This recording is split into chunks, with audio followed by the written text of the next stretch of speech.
There are some massive changes coming in patch 5 which I'm going to go through today. I'll go race by race through the 3 headlining races of the update, the Empire, Nurgle and the Dwarves, so you can see what's going to be coming out next patch. All of these updates will be entirely free, so these updates will be available to you whether you choose to partake in the Thrones of Decay DLC or not. This will be a high-level overview of the major changes that I've noticed from playing the closed beta. This is by no means an exhaustive list, and a reminder that development is still in progress, so things are subject to change. We'll start with Karl Franz's Empire. The Imperial Authority system for Reichland has had a big change-up, which I think a lot of people will be very happy to see. Big updates to how Prestige and Imperial Authority work, and they've acquired the new Electoral Machinations mechanic. Prestige remains as a currency. You gain it from fighting battles, but now there is far more opportunity to spend it. You'll mainly be spending it on the new Electoral Machinations. These are spread into 2 distinct parts: Emperor's Decrees and Diplomatic Talks. Emperor's Decrees are various bonuses you can unlock by spending Prestige. Some of these are very useful indeed. Instant recruitment, spawning an army to support allies in need, but now there is the caveat that Confederation now requires a prestige spend when elector counts hit 10 fealty as well. There's lots of useful goodies in there which will be very helpful to any budding Reichland player. Now onto Diplomatic Talks. This is very similar to what we had with the prestige spending last time, where you could make other elector counts like you more, but this one is different. If you research the Conclave of the Light by spending a boatload of prestige, you'll be able to hold diplomatic talks with other Order factions such as Bretonnia, the Dwarfs, High Elves, Kislev and Cathay. So this old mechanic has been expanded on significantly and can be used to turn enemy Order factions into pariahs amongst your nations. Imperial Authority now appears to be much kinder for multiple reasons. Firstly, there are more bonuses to be had. It's no longer all sections of negative with just one positive.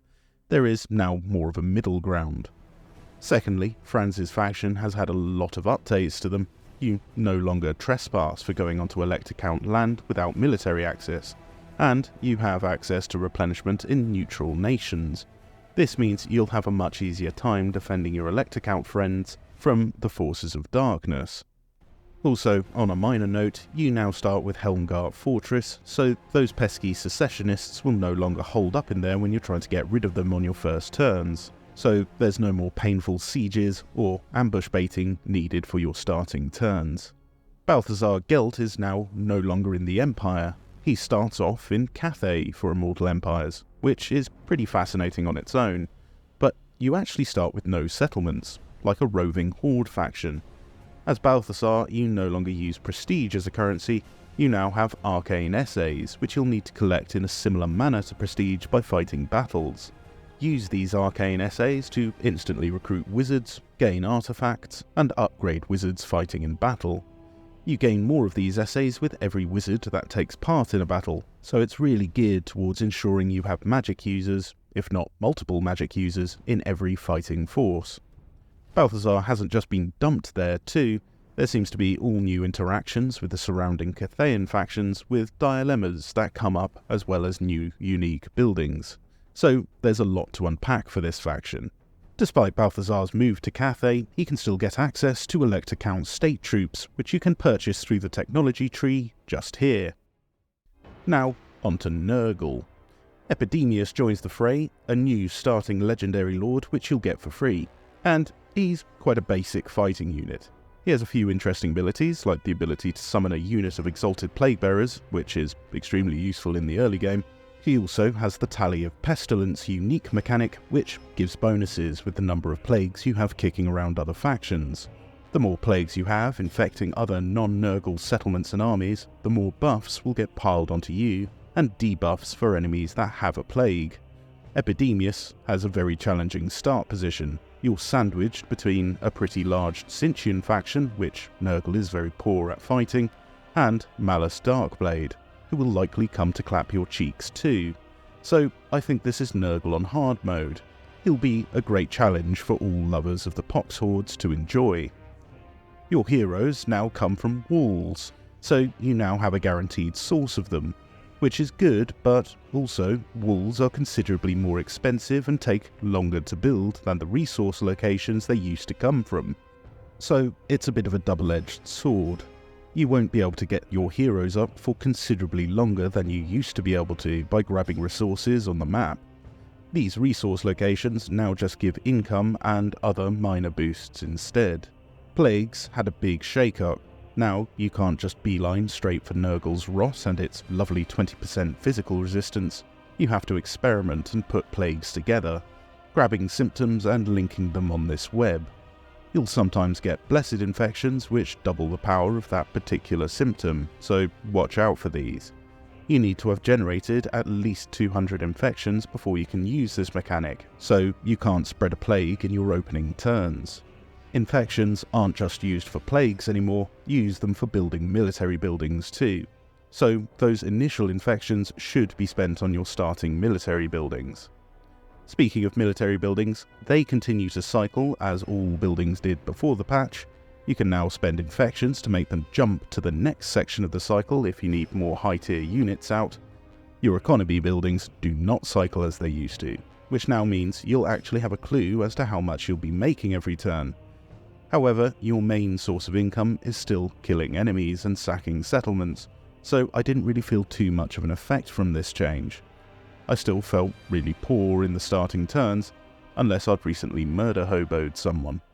Now, let's go on to the Dwarves. The Dwarves had the largest changes of the headlining races, I feel.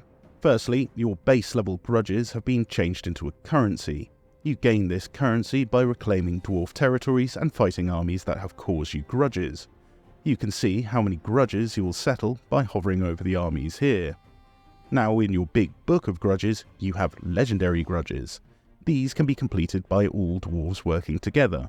The rewards for completing a legendary grudge are substantial, so they're definitely worth doing.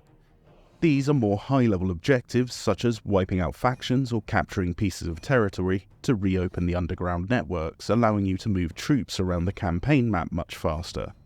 These don't require the aforementioned grudge currency. These are objectives for all dwarf races to work together on to reforge the mighty Karaz Angkor.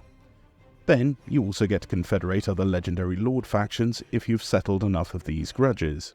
Even if that legendary lord's faction has been wiped out, the lord will just join your lord pool, similar to the Beastmen Dread mechanic. Every 10 turns there's an Age of Reckoning. This calculates how many grudges you've settled and gives you some excellent bonuses, including Grudge Settler Mercenaries, who are very potent units, which you can recruit instantly into your forces. There's a lot of different varieties of these, but they're very similar to Regiments of Renown, but you can unlock a lot of them. Also, if you totally fill the bar at the end of the Age of Reckoning, you'll get a free Grudge Settler mercenary army to follow you around and kill things with. It's like a small elite Dwarven war army. As well as the Grudge Settlers, you get a heap of bonuses for settling grudges, so it's really a cornerstone of your playstyle.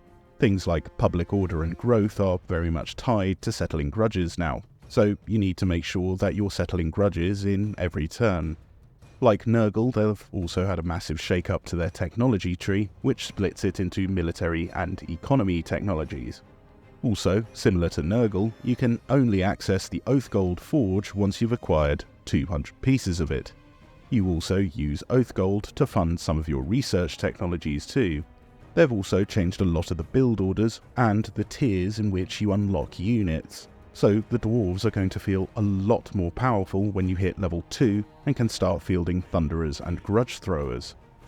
Gyro bombers are now a full unit as opposed to a single entity. They have 4 models in their ranks and do a lot of damage. Thorgrim starts off with a unit of these, and these things will carry you through the early game. Just be sure to not let them sit around in archer fire for too long. There's also been big changes to gyrocopters.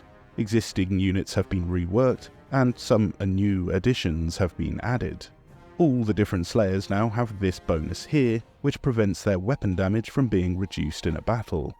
This will be very handy when fighting against things that have a lot of poison on their roster, like Nurgle as an example. Wink wink, nudge nudge. All in all, the Dwarves' free overhaul have made them feel much better to play.